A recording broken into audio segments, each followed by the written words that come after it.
couple of other things I want to touch on, just reading about you and some of your studies and beliefs.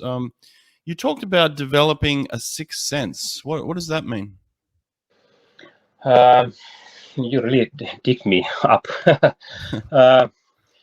Well, I think it's about that that we have kind of intuitive way of knowing things, like the Eddie Rees podcast. You spoke about how Eddie doesn't make the programs or the list beforehand. Right. He goes to the pool and it's kind of a calm and peaceful situation, and he orchestrates all the things. Mm-hmm. And I also spoke with Dave Salo.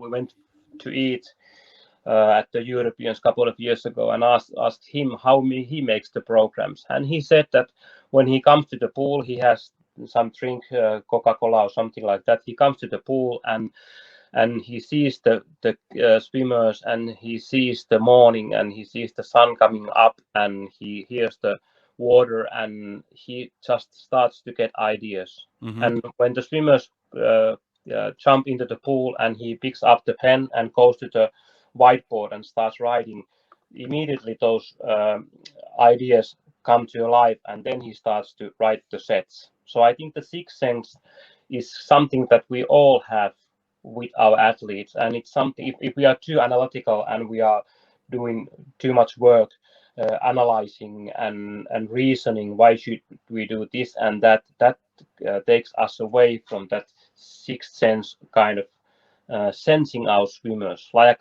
I have long careers with my swimmers.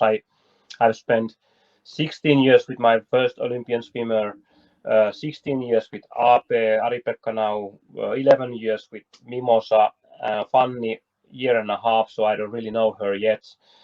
But I kind of when I see them, I kind of know what should I do today. Right. And you're talking now the sixth sense in terms of coaching. Are you expecting your athletes to have a sixth sense as well in terms of understanding their own bodies and having awareness of their own bodies?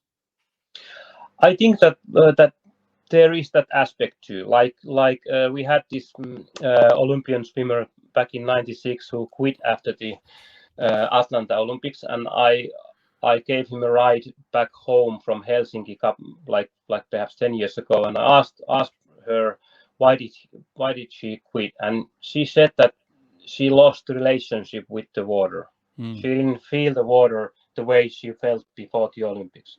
So she couldn't catch the water and feel the water like before, and that's something that we can't really know what she was saying. I mean, like, I think I have a sense with the water. Obviously, you have a good sense with the water because you swam at that high level. But sometimes I think that we are working too hard with the swimmers, and we are working out from their body the feel and the sense of the water. And I think that's some kind of a magic thing with sprinting and with being a sprinter's coach, because we can't do that. We can't swim the swimmer out from the swimmers. Right.